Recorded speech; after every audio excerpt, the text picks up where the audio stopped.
kehadiran generasi kedua pada lini iPhone SE series seperti menjadi sebuah dilema untuk rekomendasi seri iPhone apa yang layak untuk di tahun 2020. Pasalnya harga rilis baru iPhone SE ada di kisaran 7 jutaan yang udah dibekali dengan chipset A13 Bionic dan kini bersaing dengan harga secondnya iPhone XR yang punya chipset A12 Bionic seperti line-up iPhone XS series. Namun pertanyaannya hanya satu, mana yang lebih layak dimiliki untuk di tahun 2020 ini? Kita akan bahas perbandingannya dari beberapa aspek terpenting pada kedua seri iPhone yang cukup fenomenal ini. Selamat datang di iTech Live. Ini adalah head-to-head antara iPhone SE 2020 versus iPhone XR 2018. Dan saya Indra, so let's get started.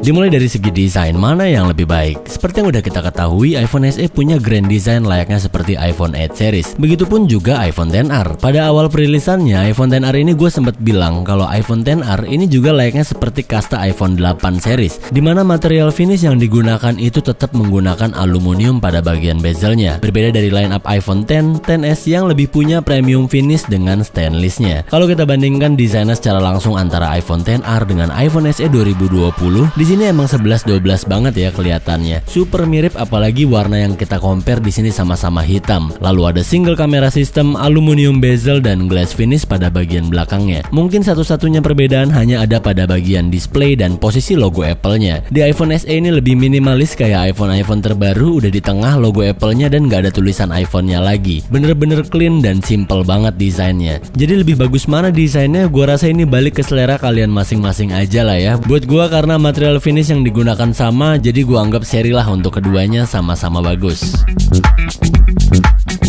Keputusan Apple untuk mempertahankan diagonal layar 4,7 inch pada iPhone SE 2020 cukup membuat gue terkejut, dimana sebelumnya gue kira Apple akan bikin layar full display dengan notch seperti iPhone kekinian pada umumnya. Ya, gue tahu semua itu dilakukan Apple untuk mempertahankan home buttonnya yang kita akan bahas setelah ini. Dari sektor ini jelas kedua device diperuntukkan untuk segmen user yang berbeda. Full display pada diagonal 6,1 inch untuk iPhone XR, sedangkan 4,7 inch diagonal pada iPhone SE 2020 yang masih ada dagu dan jidatnya. Untuk besaran angka resolusinya kalian bisa lihat di sini, dan kalau gue bilang kayaknya kalian gak usah pusing untuk banding-bandingin angkanya, karena kualitas Retina HD atau Liquid Retina display itu pada dasarnya emang udah bening dan tajam banget khas retinanya si Apple. Mungkin untuk yang di luar sana bilang layarnya belum full HD untuk harga segitu, ya anggap aja mungkin dia belum pernah pakai iPhone atau ngerasain layar Retina displaynya. Untuk kualitas ketajaman layar dari dua seri iPhone ini gue akuin emang udah sangat baik banget. Untuk editing foto atau color grading saat editing video, keduanya punya karakter warna yang masih terlihat begitu natural. Nah, sedangkan untuk perbedaan ukuran diagonal layarnya, gua rasa ini balik lagi ke penggunanya. Kalau mau layar yang lebih besar untuk nonton video, main game dan sebagainya, iPhone XR mungkin yang lebih unggul di sini. Tapi untuk kalian yang suka menggunakan smartphone dengan satu tangan, jangan harap bisa di iPhone XR ini, karena diagonal layar 6,1 inch ini kerasa gede banget di tangan gua dan nggak bisa digunakan untuk satu tangan, jadi harus dua tangan.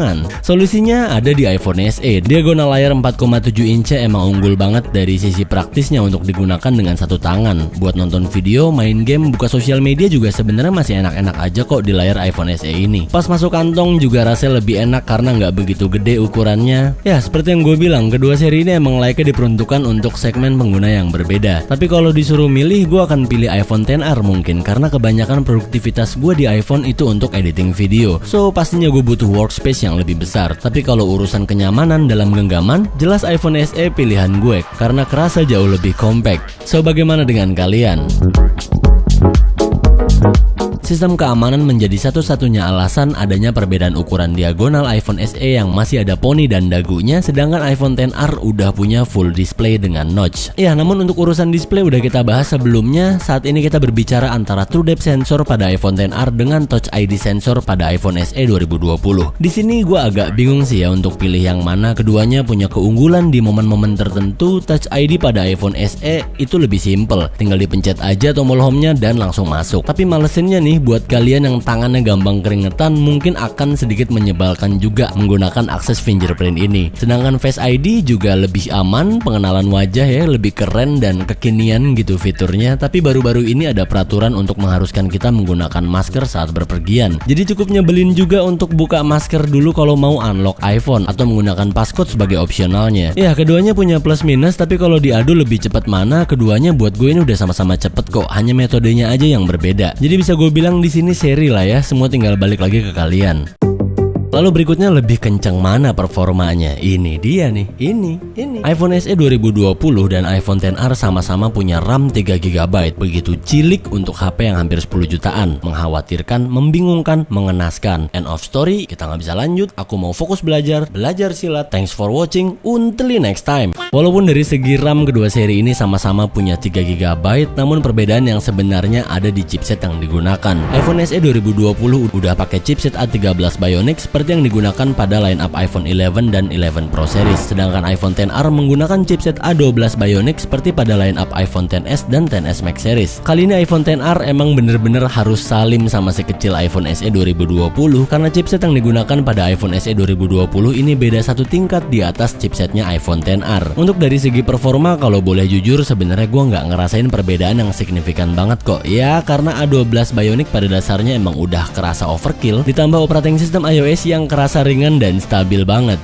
Iyalah eksklusif, iOS kan buat Apple, nggak dibagi-bagi ke merek lain. Jadi di sini gue nggak bilang iPhone XR itu lebih lambat loh ya. Untuk main game-game berat juga keduanya udah bisa ngelibas abis grafik yang super berat dari game cacing, anti-aliasing pada tubuh cacingnya terlihat begitu detail dan menawan. Apa sih kok jadi bahas cacing as? Untuk kalian yang main PUBG, kalian bisa main rata kanan, atau Fortnite juga rata kanan ultra setting, Call of Duty Mobile, apapun semua udah bisa kelibas main di iPhone XR, apalagi di iPhone SE 2020. Untuk aplikasi produktivitas atau buka banyak aplikasi di multitasking, kalian udah nggak usah khawatir lagi lah, karena performa dari chipset A12 dan A13 Bionic ini emang udah jos banget performanya. Buat gue yang suka editing full video di aplikasi LumaFusion for iOS, chipset A13 Bionic jelas lebih kerasa keunggulannya dalam hal ini. Semua itu gue rasain saat gue main multiple layer, main banyak elemen di setiap footage, keyframe yang numpuk di mana-mana, hingga kecepatan render yang jauh lebih ngebut. Itu semua bisa gue lakuin dengan indah sekali rasanya di iPhone SE 2020. Layaknya seperti performa pada iPhone 11 Pro series.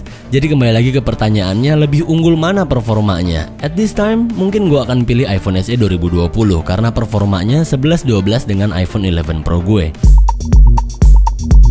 Terlepas dari performa prosesor, aspek terpenting dari sebuah smartphone juga ada pada ketahanan baterainya. Dalam hal ini gue akuin udah sewajarnya yang ukuran lebih besar lah yang akan lebih unggul. iPhone SE punya kapasitas baterai 1820 mAh, sedangkan iPhone XR 2942 mAh. Memang iPhone XR ini pada dasarnya punya durability baterai layaknya seperti iPhone Plus series, karena emang ukurannya yang besar seperti iPhone Plus series. Kalau dari pengujiannya secara real time, iPhone SE 2020 mungkin butuh 2 kali charge dalam seharian. Sedangkan iPhone XR butuh 1 kali charge aja di pagi hari dan bisa bertahan hampir seharian full. Jadi dalam poin ini gue nobatkan iPhone XR jauh lebih unggul secara telak dalam urusan ketahanan baterai. Dari segi kamera, jujur sejujurnya gue suka banget dengan kedua iPhone ini karena punya single kamera sistem layaknya seperti Google Pixel 3. Untuk capability pengambilan gambarnya juga jujur keduanya udah sama-sama gokil. Ini adalah dua series line up iPhone yang bisa ambil portrait mode hanya dengan single kamera aja, 1 kamera aja. Mungkin minus untuk keduanya nggak punya telephoto lens dan ultra wide lens seperti pada line up iPhone XS dan 11 series. Tapi iPhone SE 2020 dan iPhone XR bener-bener bersaing secara sengit banget dari segi kamera belakangnya. Sama-sama punya 12 megapiksel dan sama-sama udah bisa ambil portrait lighting dengan depth effect, rekam video juga udah bisa sama-sama resolusi di 4K up to 60 fps, optical image stabilization, slow motion 1080p dan HDR foto. Untuk kamera depannya iPhone SE 2020 juga udah nyaingin iPhone XR karena sama-sama udah bisa selfie portrait lighting. Wow, dan ini menjadikan iPhone SE 2020 satu-satunya iPhone tanpa true depth sensor atau tanpa poni yang bisa ambil portrait smart lighting pakai kamera depan. Jadi gue bisa simpulkan di sini untuk fitur kamera emang iPhone SE 2020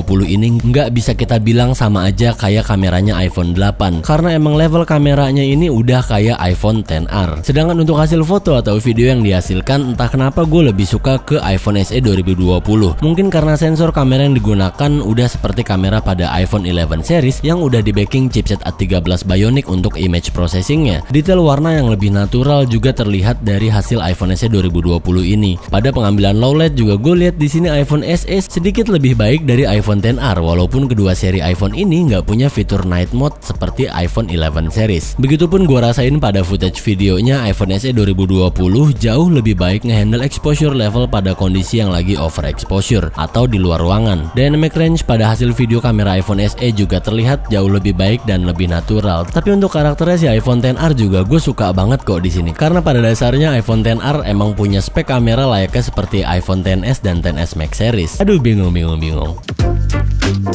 Terakhir dan yang terpenting adalah harga. Harga adalah di mana semuanya dipertaruhkan bagus atau tidaknya. iPhone 11 Pro Max A13 Bionic Midnight Green bagus. Berapaan tuh? 25 juta? Jelek. iPad Pro 2020 with LiDAR scan berapaan tuh? 20 jutaan? Jelek. iPhone SE dan iPhone XR dirilis di tahun yang berbeda. Harga pertama kali rilis iPhone XR adalah $749 US. Sedangkan iPhone SE 2020 kemarin dirilis harganya $399 US.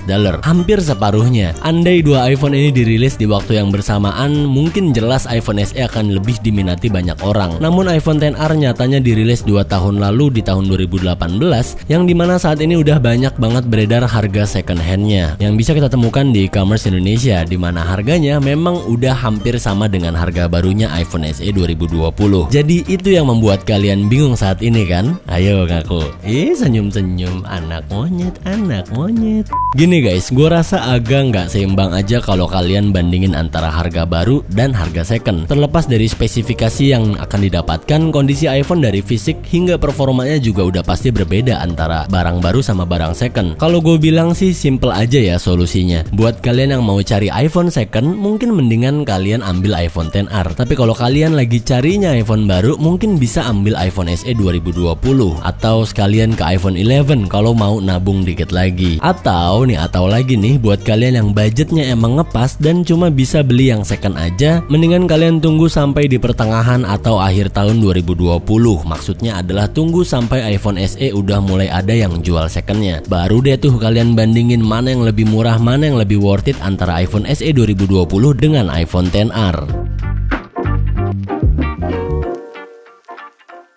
Overall untuk kesimpulannya bagi gue dari segi desain dan material finish yang digunakan, keduanya bener-bener mirip banget, hampir nggak ada bedanya, malah kayak kakak adik di sini. iPhone SE 2020 kelihatan lebih simple dan minimalis dengan centered logo Apple-nya, sedangkan iPhone XR seperti lebih powerful dengan full display 6,1 inch-nya. Namun di samping itu ukuran yang compact dalam genggaman hingga chipset A13 Bionic yang lebih unggul ada di iPhone SE 2020. Jadi gue rasa semua gue kembalikan ke kalian perihal perbedaan chipset yang digunakan rasanya nggak begitu menjadi masalah besar buat gua. Bagi gua A12 Bionic pada iPhone XR masih kerasa begitu overkill dan sama ngebutnya dengan A13 di iPhone SE 2020 dan masih menjanjikan juga untuk mengikuti perkembangan iOS beberapa tahun ke depan. Jadi sisanya tinggal kalian ukur aja dengan porsi kebutuhan dari seri iPhone yang kalian pilih. Tentunya dengan menyesuaikan juga dengan budget yang kalian miliki. Jangan sampai ngejar dan maksain untuk beli iPhone yang lebih mahal demi sebuah fitur yang ujungnya nggak akan kepake juga. Cukup dengan gengsi-gengsian untuk selalu update dengan tren seri smartphone terbaru hanya untuk kepentingan sosial, karena sebagai pengguna smartphone sudah seharusnya kita untuk lebih smart dari smartphone yang akan kita pilih. Thank you guys for watching. Saya Indra and until next time. Get you whatever you want. I'll settle for nothing. As long as we can keep the fire. I'll do whatever you do.